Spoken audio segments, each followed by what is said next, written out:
Bueno, estimados estudiantes, un gusto saludarles. Soy la profesora Estrella Boca, su facilitadora de la materia de Teoría de la Comunicación. Este es nuestro segundo encuentro síncrono. Hasta el momento no se ha aparecido ningún estudiante de los 3 que están inscritos en la materia. Bueno, me gustaría hacer un repaso de lo que ya hablamos la semana pasada, de lo que les dije de cómo eran las actividades. Lo primero que vamos a conversar es acerca de cuál es la actividad, cuáles son, el contenido de la materia. La materia tiene 3 unidades, contiene 3 unidades. La primera de ellas, la unidad 1, habla acerca de todas las teorías de la comunicación que se han, o la gran mayoría de las teorías de la comunicación que existen, las que han sido creadas por distintas escuelas, tendencias, autores, como en el caso de la teoría crítica, la estructuralista, la humanista, la de aguja hipodérmica, la de efectos limitados. Está también la de Mario Kaplun, y son varias teorías que ahí se destacan de varios, valga la redundancia, teóricos que se han encargado, y de varias escuelas o digamos disciplinas que se han encargado de realizar este tipo de teorías para que hablan acerca de la comunicación. Es muy importante que conozcamos cada una de ellas, porque a través de esas teorías es que nosotros conocemos la base teórica de la comunicación, que parece algo sencillo, pero no es, porque comunicar no es nada más hablar como nosotros lo hacemos diariamente, o conversar con alguna persona. Comunicar implica muchísimas cosas, tiene que ver con conocer quién es mi interlocutor, o conocer quién es el público al que me estoy dirigiendo, de qué manera tengo que hablarle. No es lo mismo, por ejemplo, vamos a hablar acerca de los abogados. Vamos a hablar un tema, digamos un gremio de profesionales que tiene un lenguaje bastante complejo en cuanto a lo que son las características de su carrera. Cuando ellos hablan entre sí, los términos que utilizan son lenguajes técnicos que muchas veces, digamos, el común no conoce. Entonces, si un abogado o un grupo de abogados van a hacer una conferencia y van a hablar acerca de temas relacionados con el derecho, con alguna ley, deben informar a la comunidad acerca de esto. Si el público al que se está dirigiendo es un público que maneja esta terminología, es decir, que son abogados, ellos pueden hablar acerca de con lenguaje técnico. Ahora, si ese público con el que se van a dirigir, hablar, o con el que al que se van a dirigir, no es abogado, no son personas que son profesionales en las leyes, es muy difícil que se puedan comunicar a través de este tipo de lenguaje, porque no va a ser sencillo hacer la decodificación del contenido del que le están hablando, porque sencillamente no son términos, o no es el lenguaje al que están acostumbrados a hablar. Entonces es importante, por eso yo les decía que es importante que conozcamos todo esto, porque como comunicadores, como personas que trabajamos la comunicación, debemos saber primero cuál es nuestro público, saber cuál es la intención que tenemos, saber cuál es el tono en el que le vamos a hablar a las personas, para poder llegar de manera eficiente. No es solamente decir, sino saber decir algo.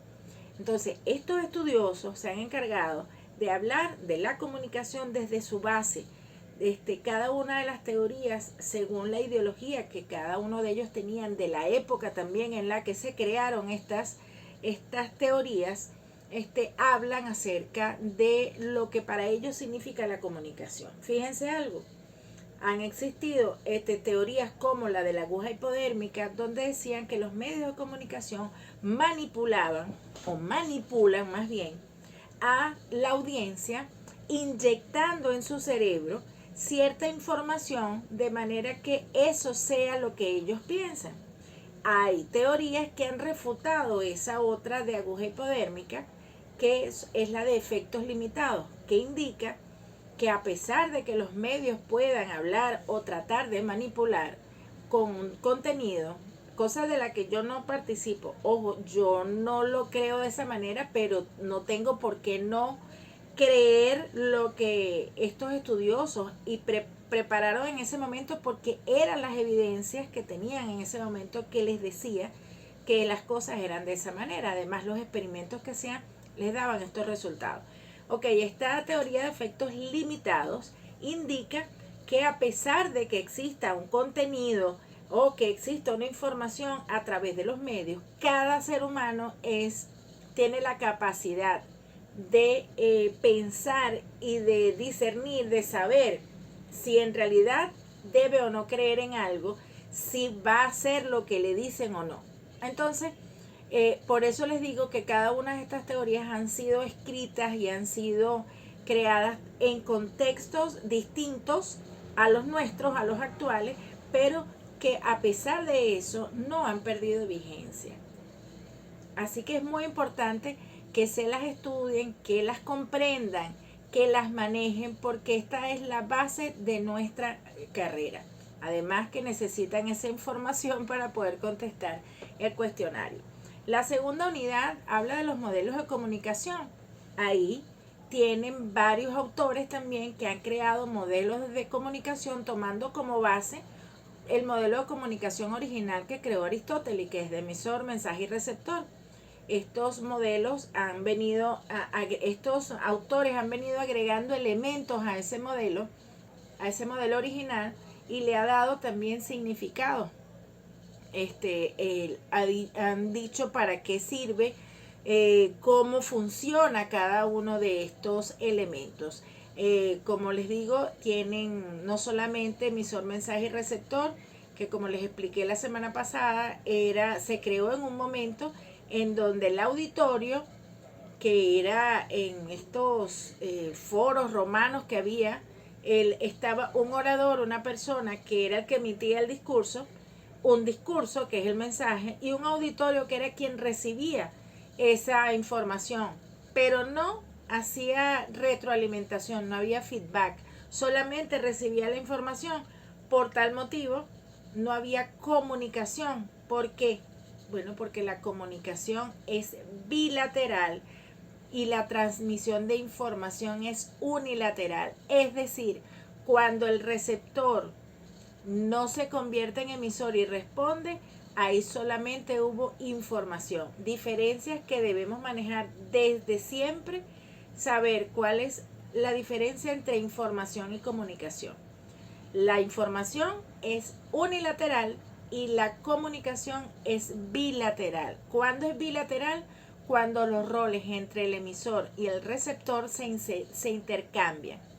Es decir, que el emisor emite una información, transmite una información, que es el mensaje, a través de un canal con un código específico que ambos van a entender.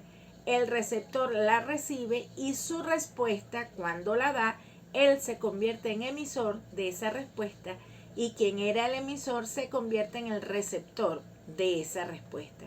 Es decir, hay lo que llamamos retroalimentación o feedback. Por eso es comunicación, porque es bilateral. Va de aquí para allá y una respuesta de acá para allá. ¿Ok?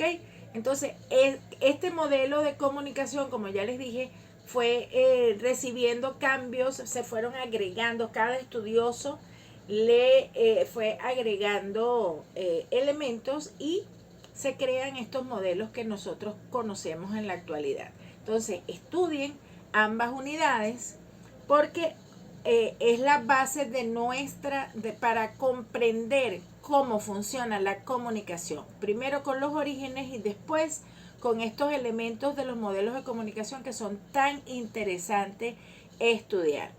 Eso es con respecto a las dos primeras unidades de la materia. Ahora, la tercera unidad, que es un abreboca de lo que es la semiología y la semiótica, que es esta disciplina que se encarga de estudiar los signos y los símbolos, darles un significado y que nosotros podamos utilizar cada uno de esos elementos para crear comunicación, bien sea a través de imágenes o a través de textos, bien sea hablados o escritos o en cualquier otro tipo de medio, nosotros sepamos utilizarlos para darle el sentido que todos podamos comprender. Fíjense, uno de los mejores símbolos que nosotros entendemos de manera universal son las llamadas señales de tránsito, que significan lo mismo aquí que en China, aquí que en Japón, aquí que en Australia. ¿Ok? Si nosotros vamos por un camino y se nos presenta una señal que tiene unas curvas así, que me dice que hay curvas pronunciadas. No importa que nosotros no hablemos chino, ¿verdad? Pero eso es lo que significa esa imagen. Si me dice que el camino es recto o que si tengo que cruzar a la derecha, es una señal universal. Esos son símbolos de los cuales nosotros sabemos cuál es su significado, pero no son los únicos.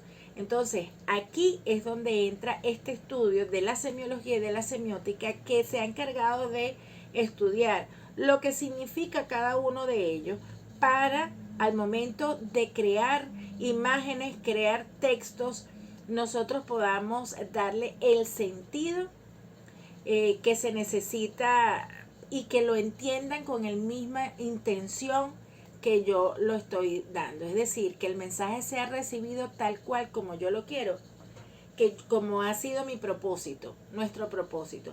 Fíjense, en el caso de la publicidad, por ejemplo, utilizar ciertos elementos, combinaciones de colores, planos, bien sea una publicidad estática o una publicidad en movimiento, que puede ser un audiovisual, un video, tanto en televisión como para cine o en redes sociales también, en los movimientos, el uso de ciertas imágenes, en los planos que se utilizan en esos movimientos, todo eso le da un sentido. Además, también el uso de imágenes, como ya les decía, todo eso le da un sentido a esa comunicación, en este caso una comunicación publicitaria que permite que se transmita el mensaje de manera correcta. Por eso es tan importante saber qué es la semiología y la semiótica, dos disciplinas estudiadas en distintos países en épocas similares, pero que comparten eso de saber cuál es el significado de ciertos símbolos y signos, también de figuras icónicas, para poder darle sentido a la comunicación. Entonces, esto es solo un abreboca, porque más adelante van a ver una materia que se llama semiología de la comunicación, que ahí sí lo van a ver a profundidad. Entonces, nosotros podemos, con este conocimiento, escudriñar, quise decir, desgranar una publicidad sabiendo, por ejemplo, cosas tan básicas como un producto. Si nosotros le hacemos un análisis semiótico a una pieza publicitaria, nosotros podemos comenzar por decir las cosas básicas que son notorias, como cuál es la marca, cuál es el producto, las características que tiene ese producto y que están anunciadas en esa publicidad, qué mensaje se quiere transmitir, cuál es el objetivo comunicacional que tiene esa publicidad. Además, hacemos un análisis de los colores y la combinación de colores, el uso de formas, de imágenes, de figuras retóricas, porque las figuras retóricas pueden ser en imágenes o en textos, también, y palabras, obviamente, ¿no? Los elementos denotativos y connotativos, los planos que se hayan utilizado en una publicidad, bien sea un video o sea una imagen fija. En fin, todas esas cosas nosotros las podemos desgranar cuando hacemos un análisis semiótico, al momento de ver qué intención tuvo la creación de una pieza publicitaria de cierta manera. ¿Ok? Entonces, básicamente, esas son las 3 unidades con las que cuenta teoría de la comunicación. Entonces, esas 3 unidades ustedes las deben estudiar para poder responder el cuestionario que van a presentar, que es la mitad de la nota que van a presentar ahora en este periodo. Ese cuestionario, como les dije anteriormente, tiene 10 preguntas de un banco de 30 preguntas que existe en la plataforma, de las cuales ustedes de manera aleatoria les van a aparecer 10 preguntas. Tienen 1 hora para contestarlo y 3 intentos. Cada pregunta que no esté correcta le restará puntos o simplemente no se lo sumará. Entonces es importante que se preparen, que lean, que estudien, que no se queden con el contenido que aparece ahí dentro de la plataforma, sino que vayan un poco más allá y que investiguen a través de otras fuentes. Y así de esa manera ustedes puedan estar totalmente preparados. Pero no lo dejen para última hora. Tenemos que... la actividad es hasta el martes 1 de abril, pero para el 1 de abril hasta las 12 de la noche, a 11:59 que cierra la plataforma, y entonces ustedes tienen que estar, digamos, con anterioridad haber terminado, porque no va a haber prórroga, y sobre todo el cuestionario es muy delicado, eso tiene ese tiempo y ya más de ahí no se les da a nadie. Después del 1 de abril no va a haber prórroga, y sabemos que puede pasar cualquier cosa con lo que son digamos, los cortes de luz y la conectividad. Entonces no es fácil hacer algo con estos cortes, así que no esperen hasta última hora para que no tengan ningún problema al momento de entregar la actividad. Eso con respecto al cuestionario. Con respecto a la actividad sumativa o la otra actividad sumativa, que terminaría con el 50% restante de la materia, ustedes, ya les expliqué, es un análisis semiótico donde ustedes pueden escoger, o deben más bien escoger, una pieza publicitaria. Pueden hacerlo incluso con una pieza radial, un tráiler de cine, de película para el cine, porque es que los trailers tienen una información que nos atrapa y que nos convence para ir a ver una película. Es lo que hace que sea atractivo, porque nosotros no sabemos de qué va la película hasta que no la vemos, ¿ok? Entonces un tráiler puede ser una pieza publicitaria que nos ayude a nosotros a crear o hacerlo un análisis semiótico. Puede ser también una imagen fija, un post de cualquier plataforma digital. Puede ser también un video en cualquier plataforma, es decir, una publicidad audiovisual de televisión, de alguna red social, ¿ok? Que ustedes escojan. Tiene que ser una publicidad reciente, actual, no de hace 10 años ni de hace, eso ya es mucho tiempo. Ahorita se produce muy buena publicidad, así que escojan una y háganle el análisis semiótico. Puede ser también, ya hablamos de videos, de tráiler, una cuña radial también puede ser. ¿Qué me importa? Que ustedes no solamente hagan el análisis, sino que de donde tomen la publicidad, copien el link y me lo compartan para que yo pueda verla cuando vaya a hacer el análisis, y así corroborar que lo que me están diciendo es verdad. Puede ser también una valla publicitaria, pueden hacerlo también. Así que tienen una variedad de piezas publicitarias que ustedes pueden, de las cuales ustedes pueden escoger una de ellas para hacer el análisis semiótico, que como ya les dije, les repito cuáles son los puntos que van a ver, que es los básicos de la publicidad, o de la pieza, que sería la marca, el producto, las características del producto, el mensaje que se quiere transmitir, el objetivo comunicacional que tiene, los planos utilizados. Recuerden que los planos que se utilizan en videos son los mismos fotográficos, que estamos hablando de plano general, plano americano, plano medio, primer plano, primerísimo primer plano, y así. Hay varios que ustedes pueden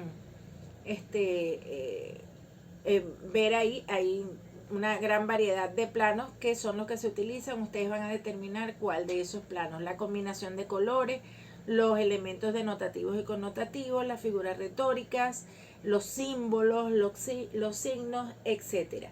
Ahí en la actividad tienen todo bien descrito para que ustedes hagan el análisis.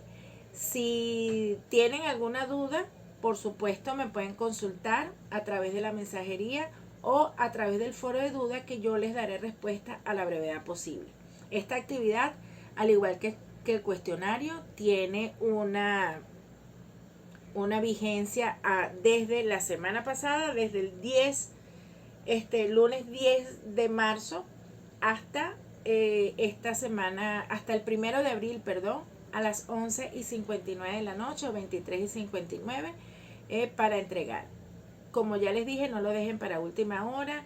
Es muy desagradable que tengas que estar corriendo contra reloj y después se te vaya a cerrar la plataforma, o que tengas algún problema de electricidad y que no puedas cumplir con el objetivo. Así que yo les recomiendo que lo hagan con tiempo, pero eso sí, bien preparados para que puedan salir bien en sus actividades. Bueno, nuevamente les reitero que si tienen alguna duda, me la pueden consultar a través de la mensajería, que yo les daré respuesta a la brevedad posible. No sé qué otra cosa, lamentablemente no terminaron asistiendo, así que bueno, es más difícil cuando esto es así, cuando no tengo personas a los cuales darles alguna información. Así que bueno, yo esperaré que terminen las actividades y que bueno, espero que envíen sus trabajos, que salgan bien. En realidad lo que deseo es que ustedes comprendan todo lo que tienen que hacer y que salgan bien. No solamente una nota, sino que tengan comprensión, que tengan que no solamente que sepan, no solamente que pasen un trabajo, que pasen una materia, sino que comprendan lo que estamos estudiando, que además es una profesión espectacular, una profesión muy bonita, y que vale la pena que nosotros tengamos toda esta información, que tengamos todo este conocimiento para poder llevarla a cabo como debe ser. Bueno, no me queda más que despedirme y bueno, reiterarles que pueden consultarme cuando lo necesiten a través de la mensajería o del foro de dudas. Que tengan una excelente noche y éxito, muchachos. Chao.